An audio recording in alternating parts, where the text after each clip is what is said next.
चुहाचेहरू झारू खाल्ने हेर्नु त ऊ आमा राम ल ल ल ल ल बुम बुम बुम हो यो हेलो साथीहरू नमस्ते तपाईँहरूलाई स्वागत छ मेरो आजको न्यू डे न्यू ब्लगमा। आशा छ सबैजना सन्चै हुनुहुन्छ होला। म पनि एकदमै सन्चै छु। फेरि पनि म चाहिँ तपाईँहरूको माझ न्यू डे न्यू ब्लग लिएर आइसकेको छु। अनि आज चाहिँ मेरो ब्लग के हो भन्दाखेरि ब्लग होइन काम, झारू खाल्ने झारू खाल्ने म चाहिँ सधैँ तपाईँहरूको माझ चाहिँ यस्तै काम गरेको भिडियोहरू मात्र लिएर आउँछु प्राय। त्यही भएर तपाईँहरू चाहिँ अल्छी नमानिदिनु होला मेरो भिडियो हेरेर।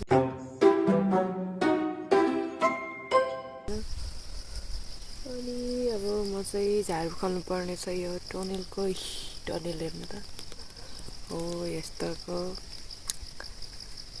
झाडु खानु पर्ने। मैले झाड चाहिँ यहाँ हेर्नु त है हो यो झारहरू उखाल्नु पर्ने छ। अनि ऊ त्यो परपरको चाहिँ झारहरू होइन, तिनीहरू चाहिँ कोदोको बिरुवा हो।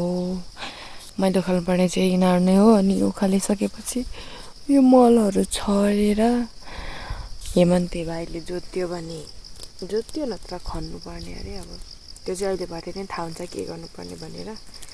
अब चाहिँ झाडु खाल्नु पर्ने छ।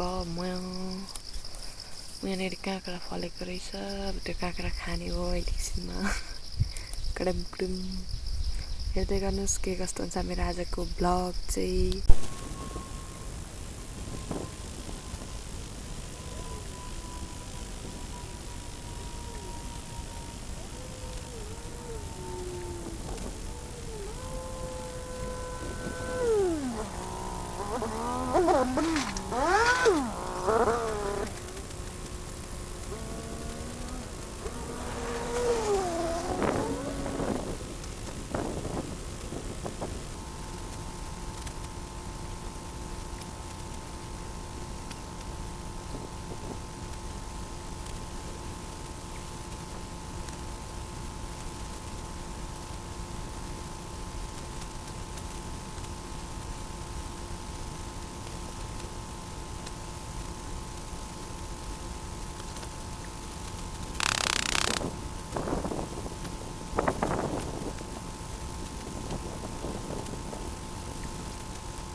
मैले चाहिँ यो झारहरू चाहिँ उखालिसकेँ। अब यो झार ओसारेर चट्ट लाएर यहाँनिर मल छर्नु पर्ने हुन्छ।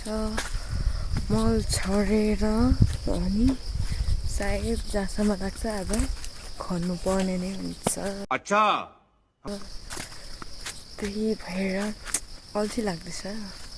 मम्मी नि आउनुहुन्न, यस्तो घाम लागिरहेछ। टिलिक्क हेर्नु त ऊ आमा राम राम र यो घाम नलाग्दा नि नहुने, लाग्दा नि नहुने होइन, त्यस्तै छ। अब मैले चाहिँ खालिसकेँ यो चाहिँ। अनि यहाँनिर चाहिँ हाम्रो खोर्सानीको ढिँडी फलिरहेछ। ल ल ल ल ल दुईवटा यहाँनिर टन्नै फलिरहेछ खोर्सानी। म चाहिँ झार बोकेर हिँडिसकेको छु साथीहरू। अरे बाटो त्यस्तो छ नि, एउटा बाटो त टाढा उकालो लड्यो भने के हुन्छ, लड्यो भने खुट्टा भाँचिन्छ। ल चुहाचेहरू चाहिँ केही गर्दैछन् त। काँक्राको चुहाचेहरू पानी परेको गरेर चुहाचेको हालत बिचोया। खाऊ बाबाहरू खाऊ खाना खा चोच अस्ति नै चाहिँ यताको ठुल्ठुलो चाहिँ बेचिदिउँ हामीले कतिमा भनौँ 46,000 होला 46 4 र 6 46,000 मा बेच्दिउँ हामीले हेर्नु त हाम्रो गाम चाहिँ मकै बारी हरिए यता फेरि हाम्रो गाउँमा चाहिँ अलिक पिच हुँदैछ पिच हुनुको लागि पुरा गाडीहरू चलिरहेछ हाम्रो गाउँमा अब हाम्रो गाउँ पनि छिट्टै विकसित हुन गइरहेको छ साथीहरू तपाईहरु पनि घुम्न आउनु होला हाम्रो गाउँमा नयाँ नयाँ बाइक गाडी लिएर अनि तपाईहरुलाई चाहिँ एउटा कुरा सुनाउनु पर्ने छ क्या हैन हिजो चाहिँ म त्यो रुखको घाँस झारे अनि त्यसपछि बटुल राख्दै थिएँ बहिनी चाहिँ स्कुल जानलाई रेडी भएर के भन्छ रेडी भएर चाहिँ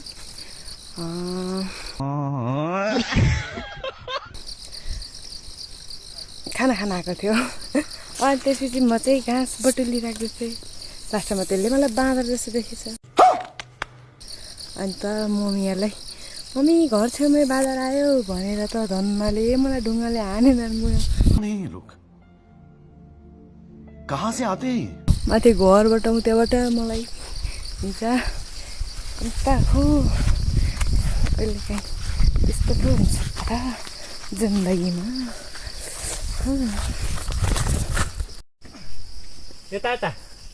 हेमन्त भाइ सन्चै छेउ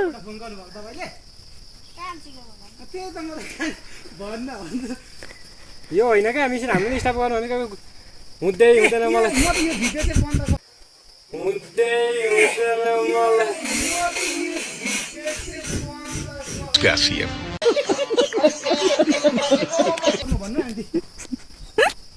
अनि यो चाहिँ स्टार्ट भएर त जोत्नु पर्यो त्यही त स्टार्ट भएर जोतेको अनि फेरि झ्याप्पै गयो नि कसरी भयो गियरमा छ रहेछ अझै लाग्यो अब एकखेपमा स्टार्ट नै अब हामीले गियर के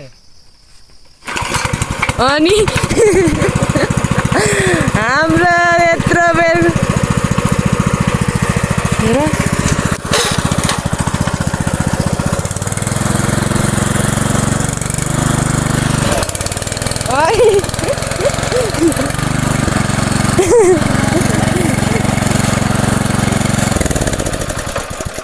यही थाहा भएन क्या यो ए यो त एक्सिलेटर त कम गरेर गर्नुहोस् त दाजु यहाँ र त नि होइन क्या यो चाहिँ जस्तै यो यता भयो खोइ त यसलाई तान्नु एक तान्नु सिधा गरेर न्युट्रल भयो न्युट्रल भयो यही थाहा नभयो क्या एक चाहिँ तान्नु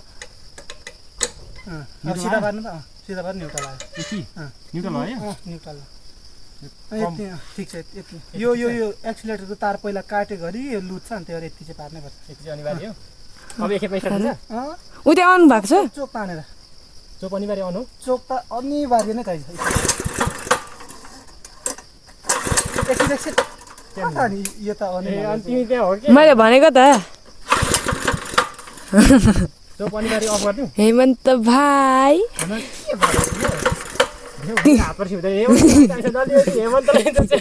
जोता हेमन्त भाइ ए कहाँ तेल चाहिँ अफ गर्नुभएको तरी अनि अघि त कान्छामा त सेतो चाहिँ तेल अनि कालो चाहिँ त्यो भन्नुभएको होइन कान्छा चाहिँ मैले त्यो गरिरहेको छु त तेल अफ हो नि यो कालो त ए 5 र मलाई नि अघि यो चाहिँ हो क्या स्टार्ट गरेर चाहिँ अनि अफ गर्नु त गर्नु त तेल अफ गरेर कहाँ मिसिन स्टार्ट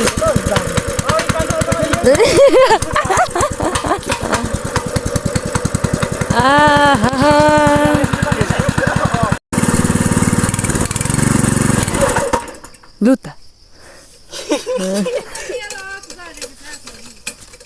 छ अने हो यो त हेमन्त भाइ नै चाहिन्छ हेमन्त भाइ म त ला ला ला ला ला ला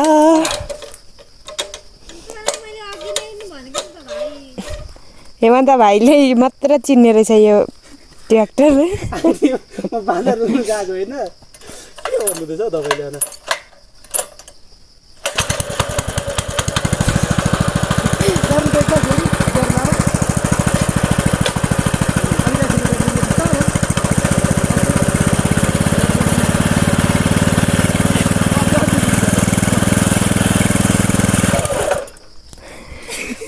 यो गोल खेल्नु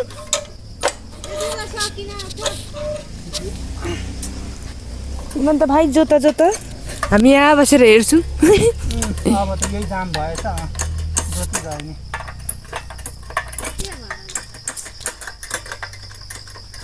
खनै मचिने पर भगवान्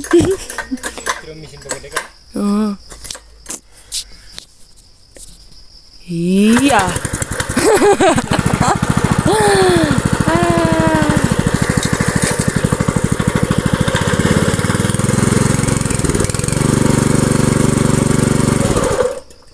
तेल पो सक्यो क्या कालो लेलो कहाँनिर राखेको छ हो एकछिन म हेर्छु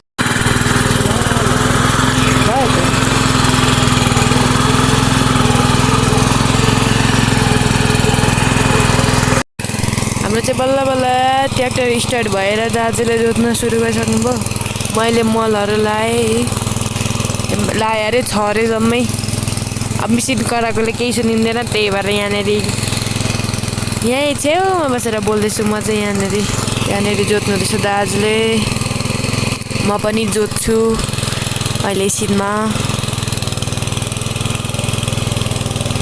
लगभग हामीलाई आधी घन्टा जति चाहिँ लाग्यो होला यो मेसिन स्टार्ट गर्न हुँदै नभएर हेमन्त भाइले बोलाएको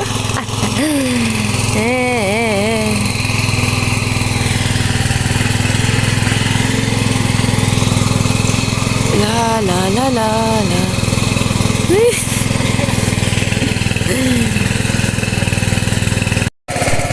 त्यहाँनिर चाहिँ दाजुले जोतिसक्नुभयो अब त्यहाँनिर अलिकति बाँकी छ अनि जोत्नुहुँदैछ हामीले जोतिसक्यौँ हामीले नै दाजुले अहिले जोतिन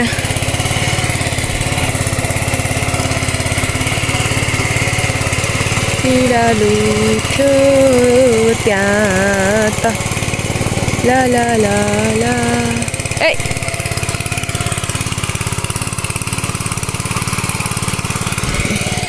अब यहाँनिर पर्सि कहिले हुन्छ थाहा छैन यहाँनिर रोप्ने साग रोप्नु पर्ने छ हामी चाहिँ बारी जोतिसकेर पनि फेरि घर आइसक्यौँ अनि यहाँ घरमा चाहिँ हाम्रो आज पुरा क्या दामी दामी डाइलग चाल्दैछ भने नि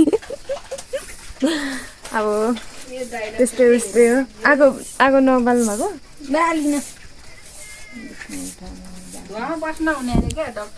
हो मम्मी हो